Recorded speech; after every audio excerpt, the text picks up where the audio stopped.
सच में गर्दा उड़ावे, रन के बरसात हो जाला, बॉलर सब घबरावे।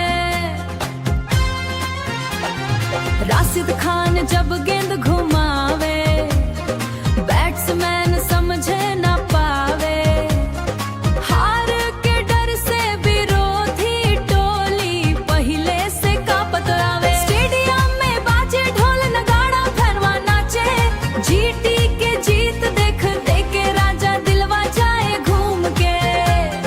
ट्रॉफी उठाई फिर से भाई, ई सपना पूरा होई, गुजरात टाइटन सबसे आगे पूरा दुनिया बोली।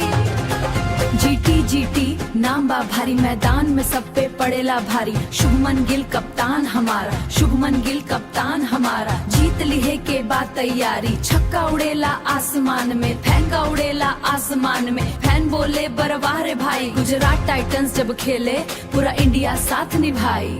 GT GT Gujarat.